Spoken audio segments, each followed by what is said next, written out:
வந்துட்டு பாத்தீங்கன்னா that is chemical equilibrium. So இது ஒரு இம்பார்ட்டண்ட்டான ஒரு chapter.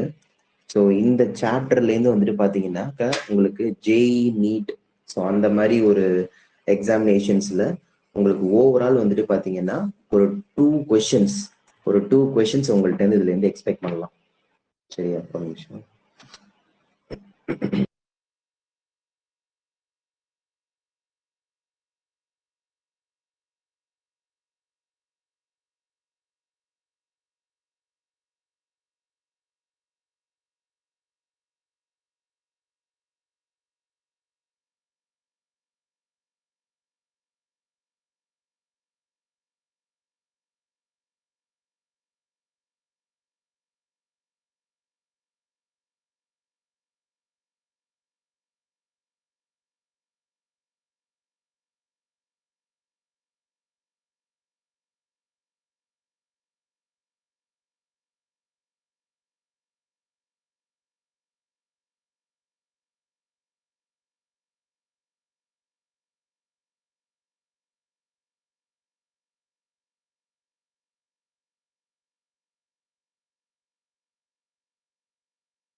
Okay, so chapter name போட்டுக்கோங்க. தட் இஸ் கெமிக்கல்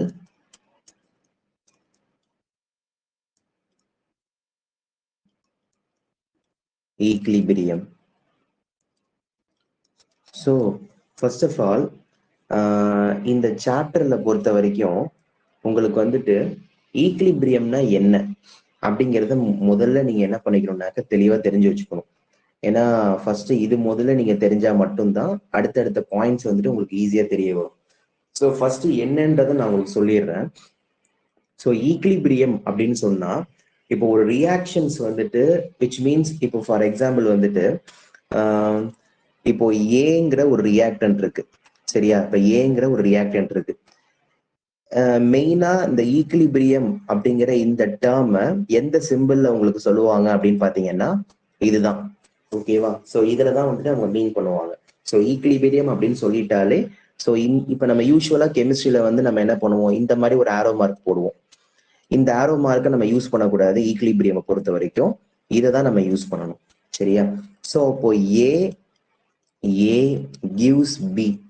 இப்போ நம்மளுக்கு இப்ப இந்த மாதிரி இருக்கு. இதுக்கு என்ன மீனிங் அப்படின்னு பாத்தீங்கன்னா இப்ப ஏங்கிற ஒரு ரியாக்டன்ட் பியா ஃபார்ம் ஆகுது.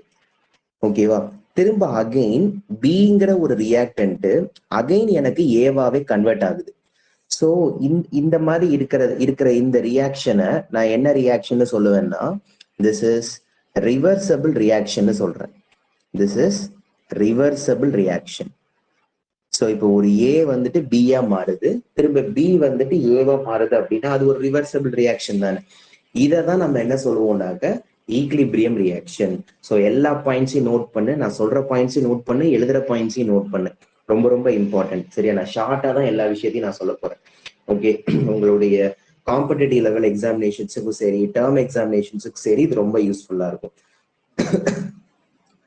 இப்ப அது மாதிரி இப்போ ஒரு ஈக்லிபிரியம் வந்துட்டு ஒரு இடத்துல அச்சீவ் பண்ணுது அப்படின்னா அது ஒன்லி ஃபார் ரிவர்சபிள் ரியாக்ஷன்ல மட்டும்தான் அச்சீவ் ஆகும். ஸோ இப்போ உங்களுக்கு ஒரு எக்ஸாம்பிள் வந்துட்டு பாத்தீங்கன்னா கால்சியம் கார்பனேட் எடுத்துக்கிறேன். 10th இதை நீங்க படிச்சிருப்பீங்க. கால்சியம் கார்பனேட் அப்படிங்கிறது நத்திங் பட் இப்ப நம்ம லைக் லைம் ஸ்டோன் அப்படின்னு சொல்லுவோம் இல்லையா? இப்ப இந்த கால்சியம் கார்பனேட்டை நான் என்ன பண்றேன் அப்படின்னா லைக் ஹீட் பண்றேன். ஸோ ஹீட் பண்ணும்போது it will become calcium oxide ஆகும், கார்பன் டை ஆக்சைடு கேஸ் ஆகும். ஸோ இது வந்துட்டு சாலிடு, இது வந்துட்டு கேஸ், கால்சியம் கார்பனேட்டுங்கிறது உங்களுக்கு சாலிடு. ஸோ இது விச் மீன்ஸ் உங்களுக்கு என்ன ஆகுது, இந்த கால்சியம் கார்பனேட் கம்ப்ளீட்டா டீகம்போஸ் ஆகி உங்களுக்கு கால்சியம் ஆக்சைடாவும் கார்பன் டை ஆக்சைடாவும் உங்களுக்கு உடஞ்சி தனித்தனியா பிரியுது. இப்ப இது உங்களுக்கு தனித்தனியா பிரிஞ்சு வந்திருக்குல்ல, இப்போ அகைன் இந்த ரெண்டு மாலிகுலையும் நீங்க கம்பைன் பண்ணீங்க அப்படின்னா finally you can get calcium carbonate. அதாவது இந்த கால்சியம் கார்பனேட்டை டீகம்போஸ் பண்ணீங்கன்னா கால்சியம் ஆக்சைடும் கார்பன் டை ஆக்சைடும் ஃபார்ம் ஆகுது. அகைன் இந்த calcium oxide carbon dioxide நீங்க கம்பைன் பண்ணீங்கன்னா then it will back to convert calcium carbonate. இதுதான் நம்ம என்ன சொல்றோம்னாக்க ஈக்லிபிரியம் ரியாக்ஷன். எப்பயுமே ஒரு கெமிக்கல் ரியாக்ஷன் ஃபார்வர்டா நடக்காம இந்த மாதிரி பேக்வர்டாவும் ஃபார்வர்டாவும் நடக்குது அப்படின்னா அதை நம்ம ஈக்லிபிரியம் ரியாக்ஷன் அப்படின்னு சொல்லுவோம். Then one more thing, you just note it down, note அப்படின்னு போட்டுக்கோங்க. ஸோ என்ன அப்படின்னா equilibrium reaction is achieved only in closed system. ஓகேவா? ஸோ ஒரு closed சிஸ்டத்துல மட்டும்தான் இந்த ஈக்லிபிரியம் ரியாக்ஷன் அப்படிங்கிறதே நடக்கும். ஒரு ஓப்பன் சிஸ்டத்துல வந்துட்டு ஈக்லிபிரியம் ரியாக்ஷன் நடக்குமா அப்படின்னா it is not at all possible. ஓகேவா? ஏன்னா ஓப்பன் சிஸ்டத்துல அப்படின்னாக்கா அது வேற ஒரு தொடரை கண்டிப்பா ரியாக்ட் ஆக ஆரம்பிச்சிடும். சரிங்களா? ஸோ இது ஒண்ணு. அதே மாதிரி இந்த இடத்துல நான் ஒரு ஆரோ மார்க் சொல்றேன் இல்லையா, இப்ப இது ஒரு ஆரோ மார்க், இப்ப இது ஒரு ஆரோ மார்க்னு சொல்றோம் ஈக்லிபிரியம்ல. ஸோ இதுக்கு பேர் என்ன சொல்றேன் அப்படின்னாக்க திஸ் இஸ் ஃபார்வர்டட் அப்படிங்கிற மாதிரி மீனிங். அது மாதிரி இதை நான் என்ன சொல்லுவேன், திஸ் இஸ் பேக்வர்ட். ஃபார்வர்ட் அடுத்தது வந்துட்டு பேக்வர்ட். இதுல ஒரு கான்செப்ட் சொல்றாங்க, அதாவது rate of forwarded reaction equal to rate of backwarded reaction. So இதுல என்ன மீன் பண்றாங்க, ரேட் அப்படின்னாக்க ஸ்பீடுன்னு அர்த்தம். இப்போ உங்களுக்கு ஒரு ஃபார்வர்ட் ரியாக்ஷன் ஒரு 20 மினிட்ஸ்ல நடக்குது அப்படின்னா அதோட பேக்வர்ட் ரியாக்ஷனும் எனக்கு 20 மினிட்ஸ்ல தான் நடக்கும். ஓகேங்களா? So both are should be a same. ரெண்டுமே வந்துட்டு எனக்கு சேமா தான் நடக்கும் அப்படிங்கிற மாதிரி இந்த ஒரு மீனிங்கை நீங்க தெளிவா தெரிஞ்சு வச்சுக்கணும் அப்படிங்கிறது முக்கியம். புரியுதுங்களா? ஸோ இது ஒரு பாயிண்ட். நெக்ஸ்ட் அடுத்தது வந்துட்டு என்ன அப்படின்னா ஓவரால் உங்களுக்கு வந்துட்டு இன்னொரு பாயிண்ட், இந்த நோட்ல இன்னொரு பாயிண்ட் எழுதிக்கோங்க. இதெல்லாம் வந்துட்டு இன்ட்ரோடக்ஷன் பார்ட். ஓகேவா? So equilibrium is dynamic in nature. அது என்ன டைனமிக் இன் நேச்சர்னா என்ன, அதாவது ரியாக்ஷன் வந்துட்டு பாத்தீங்கன்னாக்க உங்களுக்கு ரெண்டு டைரக்ஷன்லயுமே நடக்குது அப்படிங்கிற மாதிரி மீனிங். ஸோ ஃபார்வர்டடாகவும் நடக்குது, பேக்வர்டடாகவும் நடக்குது. இதுதான் வந்துட்டு அவங்க சொல்றாங்க. இதான் வந்துட்டு நம்ம ஈக்லிபிரியம் ரியாக்ஷன்ஸ் அப்படிங்கிறத நம்ம இந்த இடத்துல மீன் பண்றோம். ஓகேவா? நெக்ஸ்ட் அடுத்த பாயிண்ட், அந்த நோட்லயே அடுத்தடுத்த பாயிண்ட் வந்துட்டு போட்டு வச்சுக்கோங்க. ஸோ அட் ஈக்லிபிரியம் அப்படின்னு சொல்லிட்டு first point, all measurable properties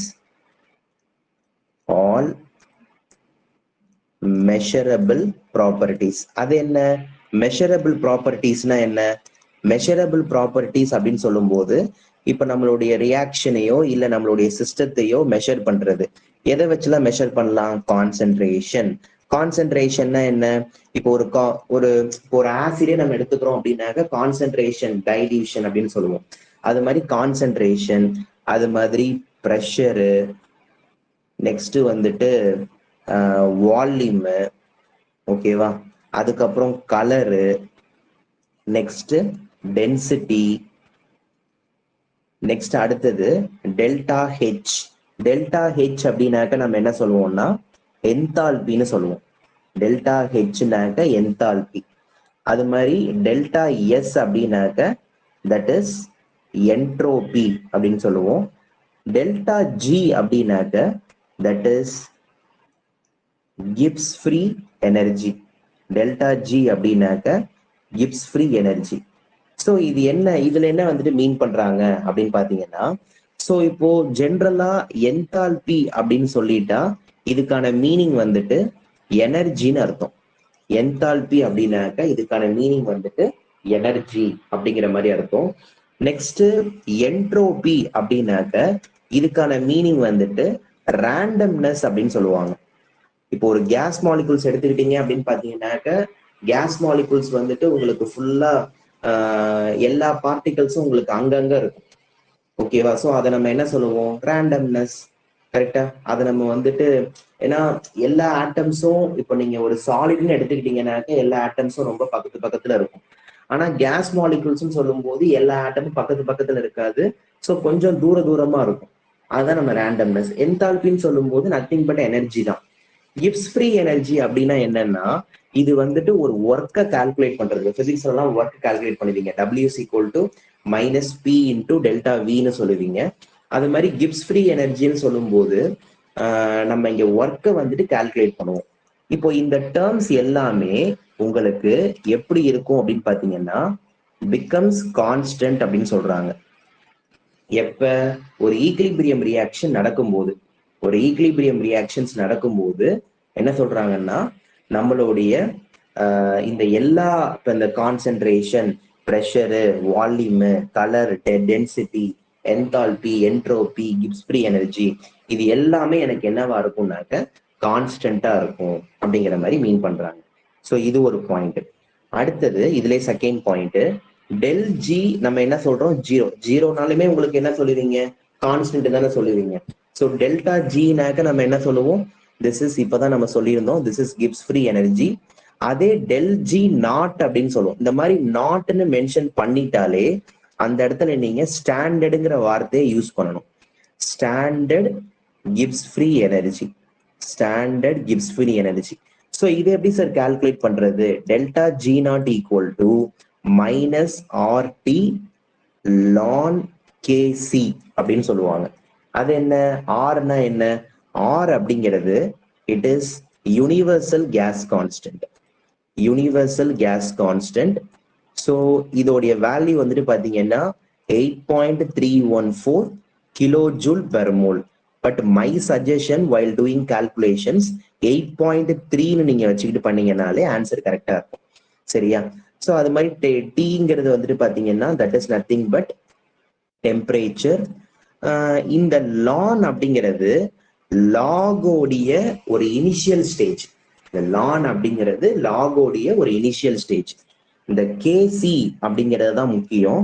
இந்த கேசி அப்படிங்கிறது என்னன்னா this is nothing but equilibrium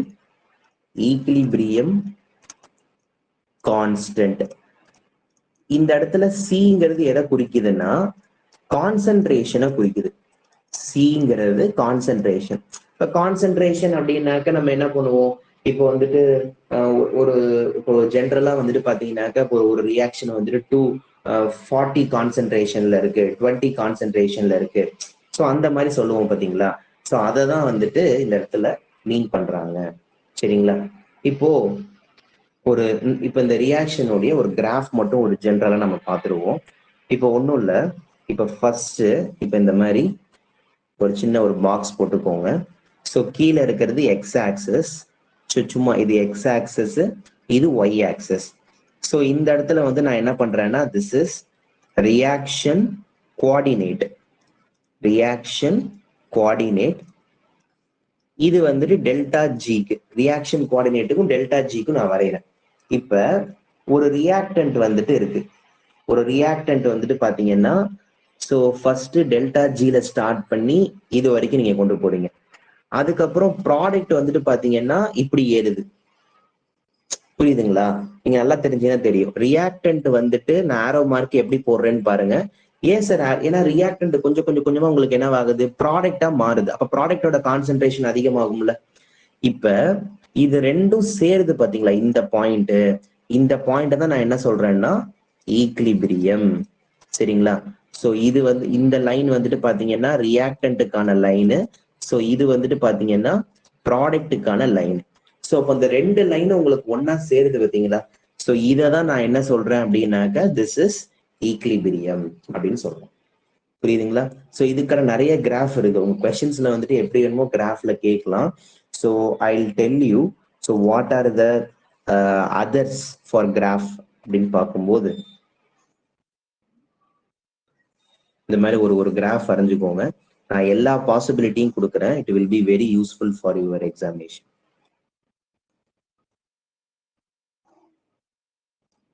okay, இப்போ இப்படி இருக்கு.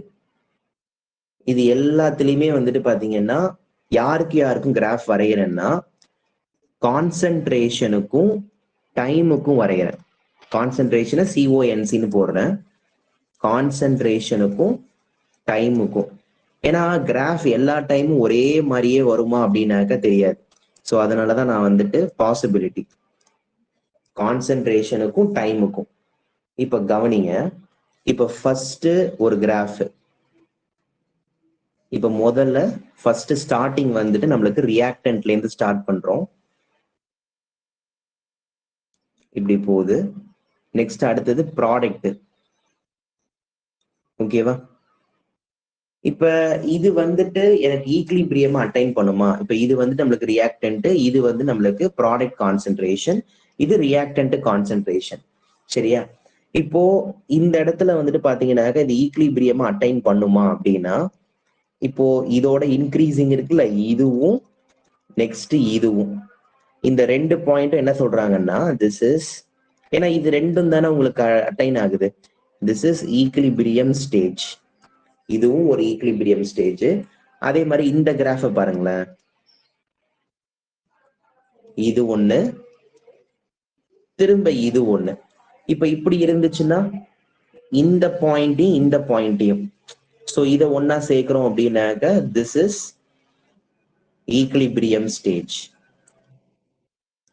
சோ இது ரியாக்டன்ட்டுக்கானது, இந்த லைன் ப்ராடக்ட்டுக்கானது. புரியுதுங்களா? சோ இது ஒரு பாயிண்ட். சோ வேற என்ன கொடுக்கலாம் அப்படின்னு பார்க்கும்போது இப்படி ஒரு பாயிண்ட், நெக்ஸ்ட் இப்படி ஒரு பாயிண்ட்.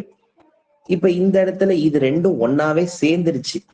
அப்ப இதை நம்ம என்ன சொல்லலாம்? These also equilibrium. சோ இது ரியாக்டன்ட், இது ப்ராடக்ட். புரியுதுங்களா? இததான் நம்ம வந்துட்டு இந்த இடத்துல மீன் பண்றோம். அதாவது இந்த ரெண்டு கிராஃபையும் நீங்க பாத்தீங்க, இந்த மூணத்தையும் நீங்க ஒரு ஓவர் வியூவா ஒரு கன்க்ளூட் பண்றதுக்கு பாக்குறீங்க அப்படின்னா எல்லாம் பாத்தீங்கன்னா ஒரே மாதிரியே போகும். இப்படி போகுதுன்னா இதுவும் ஒரே மாதிரியே உங்களுக்கு போகும். புரியுதுங்களா?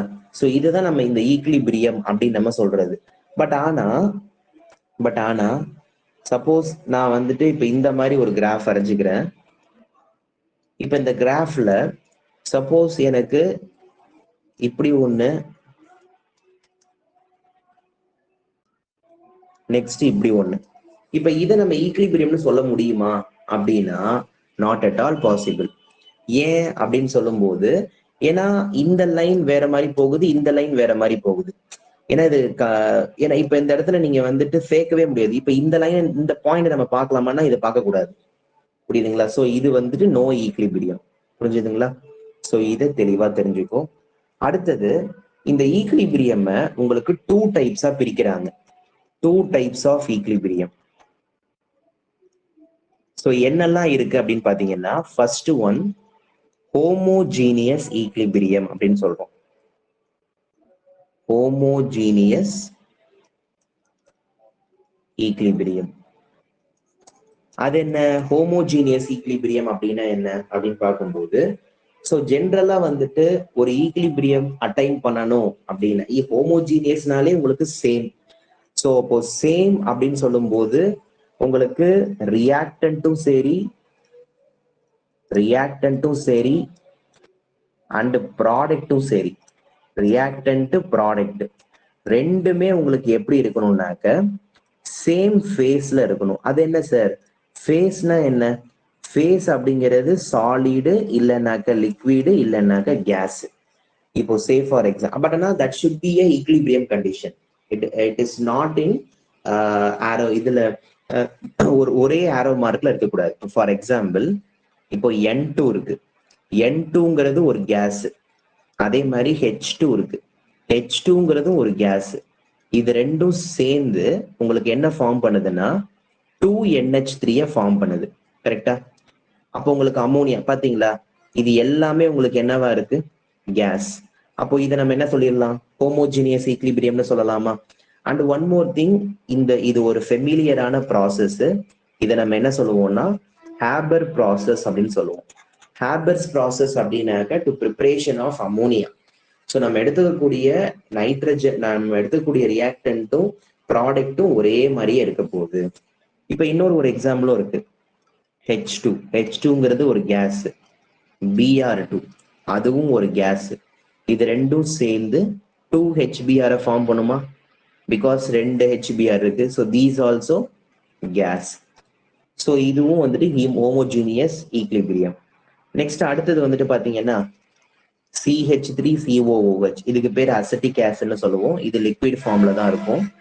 அடுத்தது C2H5OH, எத்தில் ஆல்கஹால், இதுவும் லிக்விட் ஃபேஸ் தான். ஸோ இது ஈக்லிபிரியம் கண்டிஷன்ல இருக்கு. இதுல இருக்கக்கூடிய ஒரு ஹெச்சையும் ஒரு OHையும் ரிமூவ் பண்ணுங்க, வாட்டர் மாலிகுல் வெளில போயிடும். மீதி இருக்கிறத அப்படியே எழுதுங்க, CH3COO. நெக்ஸ்ட் இங்க என்ன இருக்கு? OC2H5 இருக்கு, சாரி C2H5 இருக்கு, C2H5. இதுவும் லிக்விடு தான். பாத்தீங்களா, liquid liquid liquid. So reactant சைடும் லிக்விடு, ப்ராடக்ட் சைடும் லிக்விடு. ஸோ எல்லாமே ஒரே மாதிரி ஃபேஸ்ல இருந்துச்சுன்னா அது homogeneous equilibrium. So remember one thing, that should B equilibrium condition. கரெக்டா? நீங்க இந்த மாதிரி ஆரோ மார்க்ல இருந்து அது இந்த மாதிரி சேம் ஃபேஸ்ல இருந்துச்சுன்னா it is not a equilibrium condition. புரியுதுங்களா? ஸோ இதை தெளிவா தெரிஞ்சுக்கோ. நெக்ஸ்ட் அடுத்தது வந்துட்டு பாத்தீங்கன்னா ஹெட்ரோஜீனியஸ் ஈக்லிபிரியம். இப்ப ஹெட்ரோஜீனியஸ் அப்படின்னு பார்க்கும்போது டிஃப்ரெண்ட் ஃபேஸ் இருக்கும். ஹெட்ரோஜீனியஸ் ஈக்லிபிரியம் அப்படின்னாக்க தட் இஸ் டிஃப்ரெண்ட் ஃபேஸ் இருக்கணும்.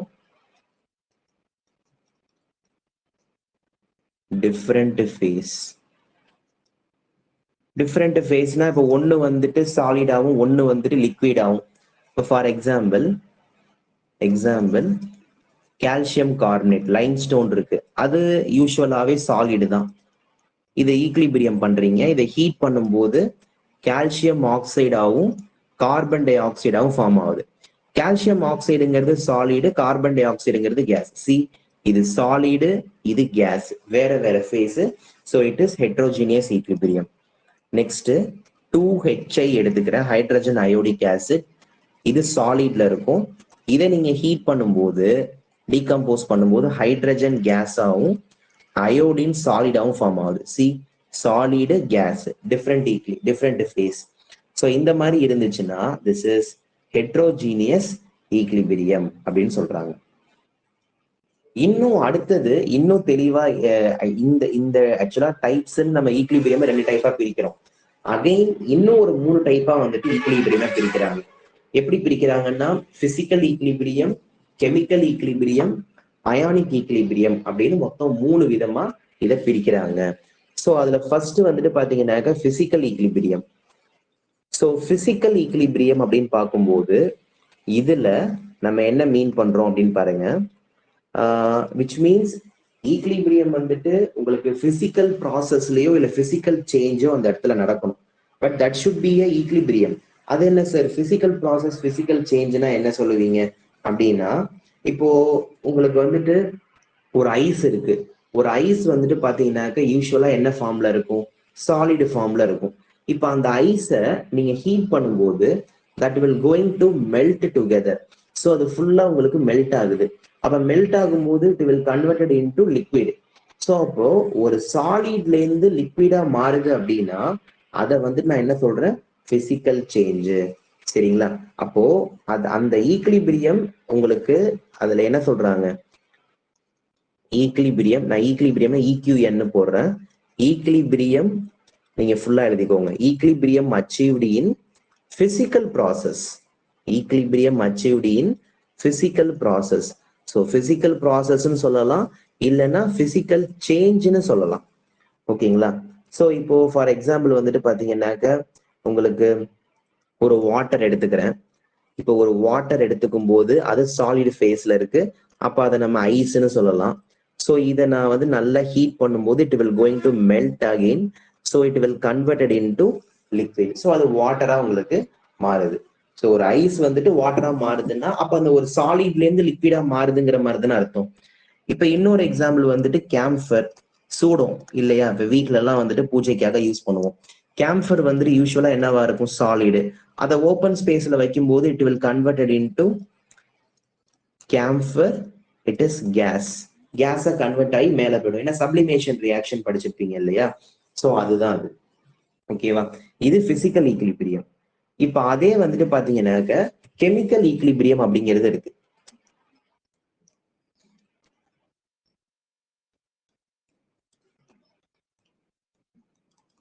அது என்ன சார் கெமிக்கல் ஈக்லிபிரியம்னா என்ன? ஸோ கெமிக்கல் ஈக்லிபிரியம் அப்படின்னு சொல்லும்போது அதே ஈக்லிபிரியம் நடக்கும் தான், but it is achieved to the chemical process. So chemical process அப்படின்னு சொல்லும்போது ஏதாவது ஒரு கெமிக்கல் ரியாக்ஷன்ஸ் உங்களுக்கு நடக்கும் அதுல. ஓகேவா? ஸோ அந்த மாதிரி இப்போ ஃபார் எக்ஸாம்பிள் ஒரு PCl5 இருக்கு, பாஸ்பரஸ் பென்டாக்ளோரைடு. ஸோ இதை வந்து நான் இதை நான் ரியாக்ஷன்ல இன்வால்வ் பண்ணும்போது it will break down into PCl3 plus Cl2 convert ஆகுது. கரெக்டா? அப்போ ஒரு பாஸ்பரஸ் பென்டாக்ளோரைடுங்கிறது பாஸ்பரஸ் ட்ரைக்ளோரைடாவும் குளோரினாவும் உங்களுக்கு வந்துட்டு செப்பரேட் அவுட் ஆகுது அப்படின்னாக்க this is nothing but chemical equilibrium. சரியா? இப்ப அதே வந்துட்டு இப்ப N2O4 இருக்குன்னு வச்சுக்கோங்க. இப்ப இந்த N2O4 வந்துட்டு உங்களுக்கு யூஸ்வலா கேஸ் மாலிகுல்ஸ். ஸோ இப்ப இதை வந்துட்டு நான் பிரேக் இது பண்ணும்போது உங்களுக்கு என்ன ஃபார்ம் ஆகுதுன்னா 2NO2. ஸோ அப்ப இதுவும் ஒரு கெமிக்கல் ப்ராசஸ். ஸோ கெமிக்கல் ஈக்லிபிரியம்னாக்க இதான் வந்துட்டு மீனிங். நெக்ஸ்ட் அடுத்தது வந்துட்டு பாத்தீங்கன்னா ionic equilibrium. So ionic equilibrium அப்படின்னு பார்க்கும்போது ஜென்ரலா உங்களுக்கு அயான்ஸ் வந்துட்டு பிரியும். இப்போ ஃபார் எக்ஸாம்பிள் வந்துட்டு இப்போ H2O இருக்கு அப்படின்னாக்க ஸோ இப்போ இது வந்துட்டு H+ ஆகும் OH- ஆகும் பிரியுது. கேட்டயான் ஆனையானா பிரியுது. ஸோ அப்ப இது ஒரு அயானிக் ஈக்லிபிரியம். இப்ப அதே வந்துட்டு இப்போ ஒரு HCl இருக்கு அப்படின்னாக்க அது உங்களுக்கு எப்படி பிரியும்? H+ ஆகும் Cl- ஆகும் பிரியுது. சரியா? இப்ப அதே வந்துட்டு ஒரு NaOH இருக்கு அப்படின்னாக்க but all should be equilibrium condition. Na+ ஆகும் OH- ஆகும் பிரியுது. ஸோ இதுதான் வந்துட்டு பாத்தீங்கன்னா இந்த அயானிக் ஈக்லிபிரியம்ல இருக்கக்கூடிய main part.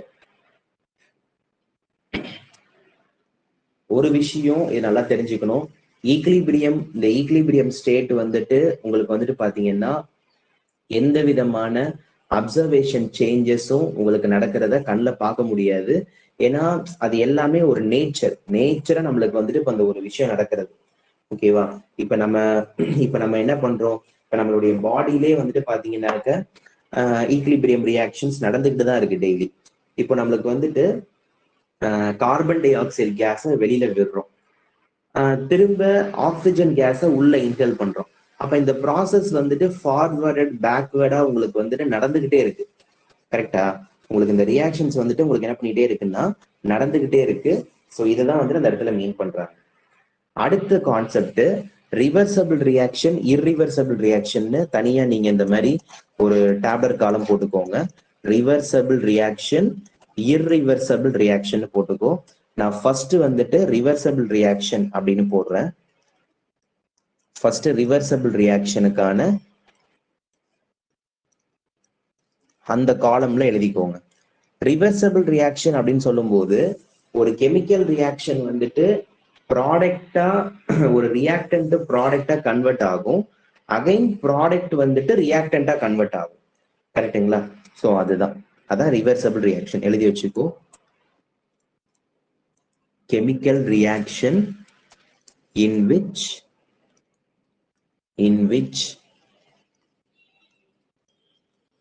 products can be converted back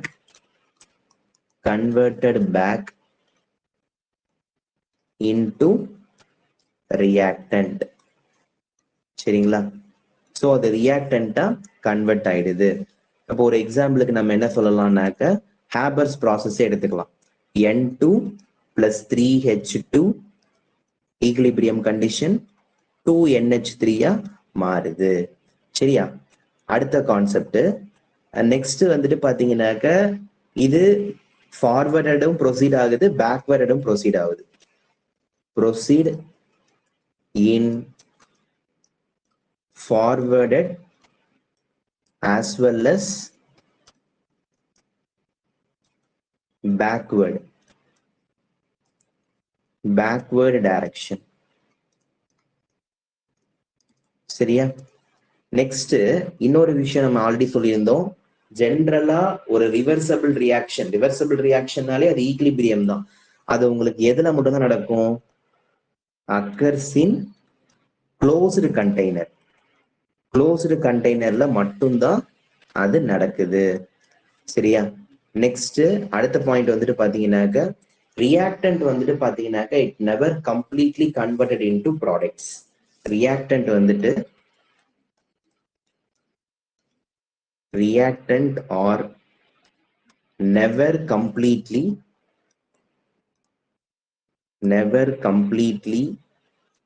converted into product.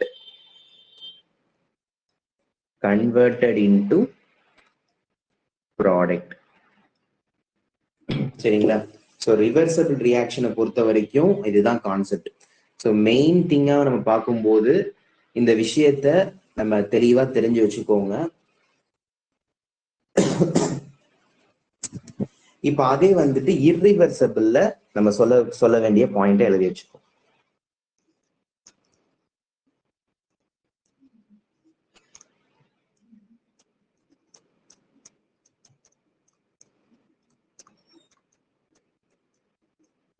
irreversible reaction. irreversible reactionனாக்க அப்படியே கெமிக்கல் ரியாக்ஷன்ஸுக்கு ஈக்லிபிரியம் ரியாக்ஷன்ஸுக்கு அப்படியே ஆப்போசிட். இப்போ வந்துட்டு நம்ம சொன்னோம் ரிவர்சபிள் ரியாக்ஷன் அப்படின்னு சொல்லும் போது ஒரு ரியாக்டன்ட் வந்துட்டு ப்ராடக்டா மாறுதுன்னா அகைன் ப்ராடக்ட் வந்துட்டு ரியாக்டன்டா மாறும். ஆனா இங்க அப்படி கிடையாது. ஒன்ஸ் வந்துட்டு ரியாக்டன்ட் ப்ராடக்டா மாறிடுச்சு அப்படின்னா அவ்வளவுதான். திரும்ப அந்த ப்ராடக்ட் வந்துட்டு ரியாக்டன்டா மாறுமா அப்படின்னா கண்டிப்பா அது கிடையாது. சரிங்களா? So first point, chemical reaction in which product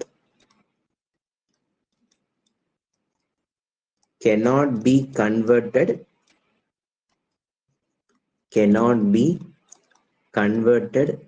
back into reactant. சரியா? இது ஒரு விஷயம். இப்போ ஃபார் எக்ஸாம்பிள் வந்துட்டு பாத்தீங்கன்னா ஒரு ஜிங்க் இருக்கு, சல்ஃபியூரிக் ஆசிட் இருக்கு. இந்த ஜிங்க்கும் சல்ஃபேட்டும் உங்களுக்கு ஒன்னா சேருமா? ஜிங்க் சல்ஃபேட் பிளஸ் பெண்டிங் என்ன இருக்கு? H2 case. அவ்வளவுதான். இப்ப நான் போட்டிருக்கிற ஆரோ மார்க்கே பாத்தீங்களா எப்படி இருக்கு? It is only forward direction. இப்ப இதுல வந்துட்டு பேக்வர்டே கிடையாது. ஒன்ஸ் ஜிங்க் சல்ஃபேட்டும் H2 கேஸும் ஃபார்ம் ஆனிச்சு அப்படின்னா தட்ஸ் இட். உங்களுக்கு அதுக்கப்புறம் வந்துட்டு வேற எதுவுமே கிடையாது. ஸோ அது மாதிரி இன்னொரு விஷயம், ரிவர்சபிள் ரியாக்ஷன் நான் என்ன சொல்லியிருந்தேன்? இட் ப்ரொசீட் ஃபார்வர்டாகவும் ப்ரொசீட் ஆகும், பேக்வர்டாகவும் ப்ரொசீட் ஆகும் சொன்னோம். ஆனா இது வந்துட்டு பாத்தீங்கன்னாக்க இட்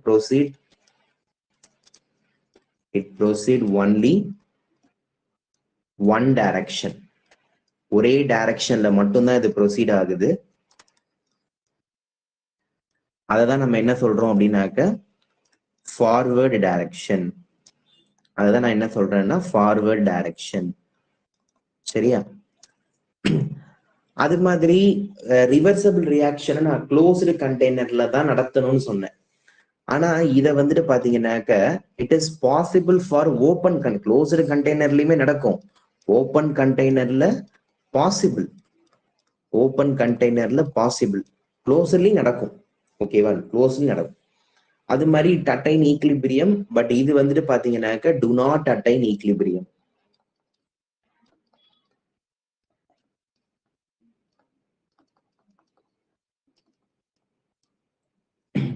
அடுத்தது ரியாக்டன்ட். அங்க நம்ம என்ன எழுதியிருந்தோம்? Reactant are never completely converted into ப்ராடக்ட்னு எழுதியிருந்தோம். ஆனா இங்க reactant nearly completely converted into product. reactants are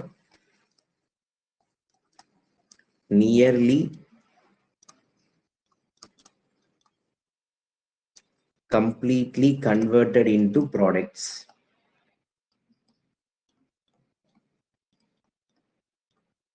அவ்வளவுதான். இதுதான்ப்பா அந்த ரிவர்சபிள் ரியாக்ஷன்ஸுக்கும் இர்ரிவர்சபிள் ரியாக்ஷன்ஸுக்கும் இருக்கக்கூடிய அந்த ஒரு வித்தியாசம். சரிங்களா? ஸோ ஒரு விஷயம் நல்லா தெரிஞ்சுக்கணும், ஈக்லிபிரியம்க்கும் டைனமிக் ஈக்லிபிரியத்துக்கும் ரெண்டுத்துக்கும் ஒரு பெரிய வித்தியாசம்லாம் இல்லை, ஒரே கான்செப்ட் தான். சரிங்களா?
ஓகேப்பா.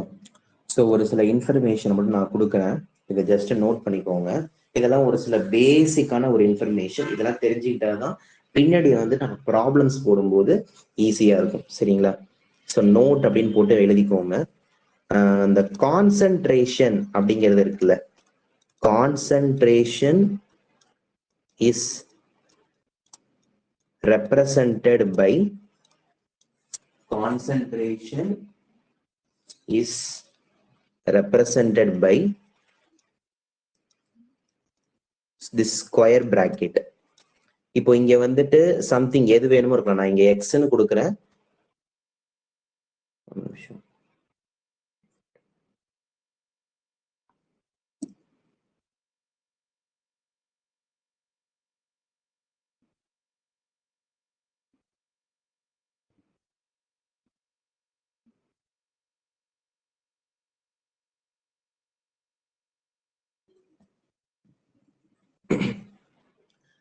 ஓகே, ஸோ இப்போ concentration is represented by X அப்படின்னு அதாவது இந்த ஸ்கொயர் பிராக்கெட்ல வந்து நம்ம ரெப்ரசன்டேஷன் பண்ணணும். இது வந்துட்டு ஜென்ரலான ஒரு விஷயம், இதை தெரிஞ்சுக்கோங்க. இப்போ உங்கள்கிட்ட வந்துட்டு இப்போ இந்த மாதிரி கொடுக்குறாங்கன்னு வச்சுப்போம். இப்போ எப்படி கொடுக்குறாங்கன்னா this is like concentration of A, அது மாதிரி இப்படி கொடுக்குறாங்கன்னாக்கா that is concentration of B. So இந்த மாதிரி நம்ம ரெப்ரசன்டேஷன்ல பண்ணணும். இது எல்லாமே இந்த மாதிரி கான்சன்ட்ரேஷன்ஸ் கான்செப்ட் எல்லாமே எதுக்கு மட்டும்தான் அப்ளிகபிள் அப்படின்னாக்க ஒன்லி ஃபார் லிக்விட்ஸ். புரியுதுங்களா? Only for liquids. லிக்விட்ஸுக்கு மட்டும்தான் இந்த கான்சன்ட்ரேஷன் அப்படிங்கிற டேர்ம்ஸை நம்ம வந்துட்டு சொல்ல முடியும். ஓகே, லிக்விட்ஸுக்கு சொல்றீங்க, இப்ப அது மாதிரி ஒரு கேஸுக்கு நம்ம எப்படி வந்துட்டு அந்த கான்சென்ட்ரேஷனை நம்ம மீன் பண்றது அப்படின்னு சொல்லும்போது, ஸோ அதுக்கு உங்களுக்கு வந்துட்டு நம்ம தனியா சொல்லுவாங்க. இப்போ ஃபார் எக்ஸாம்பிள் வந்துட்டு பிஏ அப்படின்னு சொல்லுவோம். பிஏ அப்படின்னு சொல்லும்போது ப்ரெஷர், பிங்கிறது pressure, so pressure of A அப்படின்ற மாதிரி சொல்லுவாங்க. ஸோ இது எல்லாமே உங்களுக்கு அந்த இடத்துல இருக்கும். ஓகேவா? ஸோ அது மாதிரி இந்த ப்ரெஷர்ல ஒரு விஷயம் நீங்க தெளிவா தெரிஞ்சு வச்சுக்கணும். மெயினா இந்த ப்ரெஷருக்கான யூனிட் வந்துட்டு பாத்தீங்கன்னா நமக்கு இருக்கு. என்னெல்லாம் யூனிட்ல சொல்லலாம்னா ஏடிஎம், ஏடிஎம்னா அட்மாஸ்பியர்னு அர்த்தம், இல்லைன்னா பார், பார்னு சொல்லுவாங்க, இல்லைன்னா பாஸ்கல் அப்படின்னு சொல்லுவாங்க, இல்லைன்னா டார் அப்படின்னு சொல்லுவாங்க. இதெல்லாம் வந்துட்டு பாத்தீங்கன்னாக்க இன்னும் நிறைய இருக்கு. எம்எம், மில்லிமீட்டர், ஹெச்ஜி அப்படின்னு சொல்லுவாங்க. திஸ் ஆர் ஆல் ப்ரெஷரோடைய யூனிட், இல்லைனாக்க நியூட்டன் மீட்டர் பவர் -2ன்னு சொல்லுவாங்க. So these are the important units for pressures. சரிங்களா? இப்போ இதுல வந்துட்டு 1 ஏடிஎம் அப்படிங்கிறது 1.013 பாருக்கு ஈக்குவல். புரியுதுங்களா? அது மாதிரி 1.013 பாருங்கிறது எதுக்கு ஈக்குவல்னா 1.013 இது கூடவே ஒரு 10⁵ நீங்க மல்டிப்ளை பண்ணிட்டீங்க அப்படின்னா வரக்கூடிய ஆன்சரை நீங்க பாஸ்கல்ல சொல்லிடலாம். பாஸ்கல்னு சொல்லலாம், இல்லைனாக்க நியூட்டன் மீட்டர் பவர் -2ன்னு சொல்லலாம். அது மாதிரி 1 ஏடிஎம் எதுக்கு ஈக்குவலா, வேற எதுக்கு ஈக்குவலா இருக்கும்னா 760 mm ஆஃப் hg per torque equal.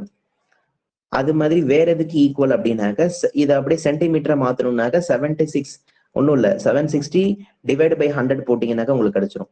760 centimetre of HG. ஓகேவா? அது மாதிரி 1 பாருங்கிறது எதுக்கு ஈக்குவல் அப்படின்னு பாத்தீங்கன்னா 10⁵ பாஸ்கலுக்கு equal. 10⁵ pascal newton metre power -2க்கு ஈக்குவல். அது மாதிரி 1 பார் அப்படிங்கிறது 0.987 ஏடிஎம்க்கு ஈக்குவல். 0.987 ஏடிஎம்க்கு ஈக்குவல். இதெல்லாம் வந்துட்டு ப்ரெஷரை கால்குலேட் பண்றதுக்கான ஒரு மெத்தடுப்பா இது எல்லாமே.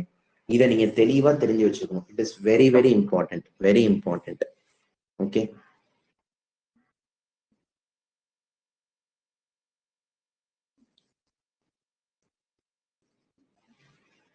அது மாதிரி இன்னொரு விஷயம், எல்லாமே கீழே நோட் அப்படின்னு போட்டுதான் எழுதிட்டு இருப்பீங்க.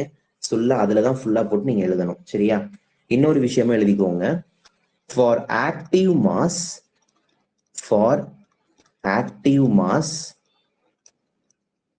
Of pure liquid and solid, அதாவது பியோர்ங்கிற வார்த்தை முக்கியம். Pure liquid and solid is taken as 1.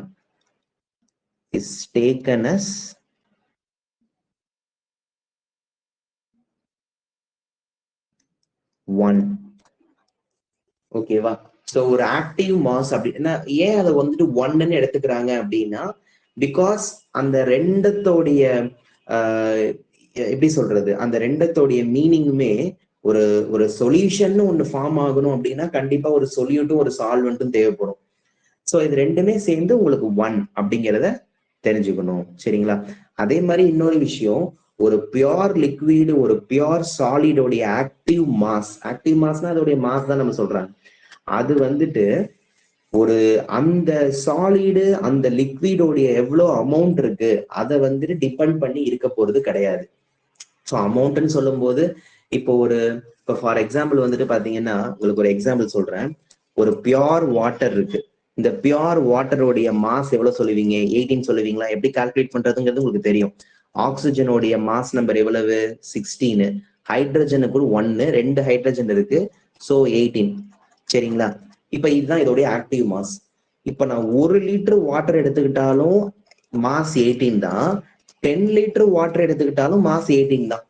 So அப்போ that particular pure liquids, it is not depend upon the solid or liquid amount. சரிங்களா? ஸோ அது எவ்வளவு அமௌண்ட் இருக்குங்கிறத அது என்ன பண்ண போறது கிடையாது, டிபெண்ட் பண்ணி இருக்க போறது கிடையாது. சரியா? ஸோ இதை தான் நம்மளுக்கு இந்த இடத்துல மீன் பண்றாங்க. Okay, so this is very important. இப்ப அதே வந்துட்டு பாத்தீங்கன்னா நெக்ஸ்ட் கான்செப்ட் வந்துட்டு இன்னொரு ஒரு சின்ன ஃபார்முலா சொல்லிடுறேன். பட் இதை நம்ம ஆல்ரெடி பார்த்தது. இந்த ஃபார்முலாவை எழுதிக்கோங்க. மொலாரிட்டிக்கான formula. So molarity equal to மொலாரிட்டியை வந்துட்டு கேபிட்டல் எம்ல சொல்லுவீங்க. இதுக்கான formula number of moles divided by volume of the solution. Number of moles இதை வந்து நம்ம சம் பேசிக் கான்செப்ட் ஆஃப் கெமிஸ்ட்ரியிலே பார்த்துருப்போம். Number of moles divided by volume of the solution. This is the main formula. ஓகேவா? So இதை number of மோல்ஸுங்கிறது நீங்க எப்படி கால்குலேட் பண்ணுவீங்க அப்படின்னு பார்க்கும்போது, this is weight by molecular wait. Wait இதை வந்து W2ன்னு வச்சுக்கலாம், இதை M2ன்னு வச்சுக்கலாம். That's it. ஓகே, ஸோ அப்போ இந்த n வேல்யூவை கொண்டு போய் இங்க சப்ஸ்டியூட் பண்ணீங்க அப்படின்னாக்க, ஸோ அப்போ M is equal to W2 divided by M2. So into 1000 பண்ணணும், ஏன்னா கிலோகிராம்ல இருக்கும். Into 1000 divide by volume. சரிங்களா, எம்எல்ல மாத்துறதுக்காக. இதுதான் உங்களுடைய ஒரு ஈக்குவேஷன்ஸ் ஃபுல்லா உங்களுக்கு இந்த இடத்துல சொல்லியிருப்பாங்க. ஸோ ஒரு சின்ன ப்ராப்ளம் கொடுக்குறேன், இதை நோட் பண்ணிக்கோங்க. If 8.5 gram of ammonia, if 8.5 gram of ammonia is present in a vessel, is present in a vessel of 0.5 liter capacity, then find out the active mass. Find out the active mass of ammonia. அப்போ இந்த இடத்துல active mass அப்படின்னு அவங்க எதை மீன் பண்றாங்கன்னா, active mass அப்படிங்கறத அவங்க எதை மீன் பண்றாங்கன்னா, இங்க கான்சென்ட்ரேஷன் தான் மீன் பண்றாங்க. மொலாரிட்டி அப்படின்னு சொல்றோம் பாத்தீங்களா, ஸோ அதை தான் வந்துட்டு நம்ம மீன் பண்றோம். ஓகேவா, ஸோ இப்போ இதுக்கான ஃபார்முலா, ஏன்னா அவங்க டைரக்டா உங்கள்கிட்ட வந்துட்டு ஆக்டிவ் மாஸ், அப்ப அதுக்கான ஃபார்முலா என்னன்னா M is equal to W2 divided by M2 into 1000 divided by volume. கரெக்டா, அப்ப W2ங்கிறது வெயிட். வெயிட் எவ்வளவு கொடுத்துருக்காங்க, 8.5 கிராம். M2ங்கிறது மாலிகுலர் மாஸ். மாலிகுலர் மாஸ்ன்னு சொல்லும் போது இங்க என்ன கொடுத்துருக்காங்கன்னா அமோனியா கொடுத்துருக்காங்க. அமோனியாங்கிறது NH3. ஸோ நைட்ரஜனுக்கு 14 பிளஸ் ஹைட்ரஜன் ஒரு 3 இருக்கு. 14 பிளஸ் 3 எவ்வளவு, 17 இன்டூ 1000. வால்யூம் எவ்வளவு கொடுத்துருக்காங்க, 0.5 லிட்டர். ஸோ இதை நம்ம எம்எல்ல மாத்தணும். ஓகேவா, அப்ப எம்எல்ல மாத்தணும்னாக்க 500 டிவைட் பை இன்டூ 500 இன்டூ 100 கொடுத்தீங்கன்னா 500 உங்களுக்கு மாறிடும் இல்லையா. ஸோ இதை கேன்சல் பண்ணீங்கன்னா 2, இதை கேன்சல் பண்ணீங்கன்னா 2. ஸோ 2 by 2 வந்துட்டு பார்த்தீங்கன்னா 1 வரும். So 1 is the answer. So active மாஸ்ன்னு உங்கள்கிட்ட கேட்டுட்டாலே you should be find out the molarity. சரிங்களா, you should be find out the molarity. இதான் அதுல முக்கியம். Next problem, what should be active mass in gram mole liter inverse when 0.585 gram of solid sodium chloride is present in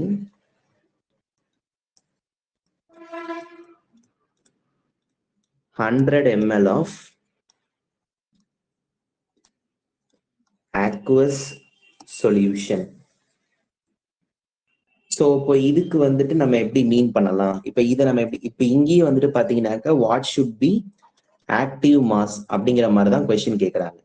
அப்போ நம்மளுடைய formula, so என்ன formula, M is equal to W2 divided by M2 into 1000 divided by volume. So W2ங்கிறது given weight.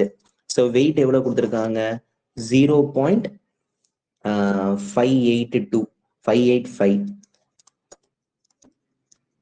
அடுத்தது sodium chloride. இப்ப இதோடைய molecular mass நம்ம பார்க்கணும்னா, சோடியத்துக்கான molecular wait atomic number 11 பா, மாலிகுலர் மாஸ் வந்துட்டு அட்டாமிக் மாஸ் வந்துட்டு 23. குளோரின் வந்துட்டு அட்டாமிக் நம்பர் 17, அட்டாமிக் மாஸ் வந்துட்டு 35.5. ஸோ 35.5. ஸோ ரெண்டத்தையும் போட்டீங்கன்னா 58.5 வரும். So divide by 58.5 into 1000. Volume வந்துட்டு 100 ml இருக்கு. ஸோ பிரச்சனை இல்லை, 100 ml தான் இருக்கணும்.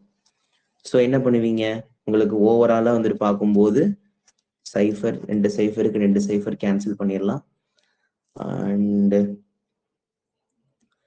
இது அடிச்சிங்கனாக்கா 100, இது அடிச்சுங்க உங்களுக்கு 1/10 கிடைக்கும். தென் 0.1 m கிடைக்கும்.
Okay, so next class we will see in another concept.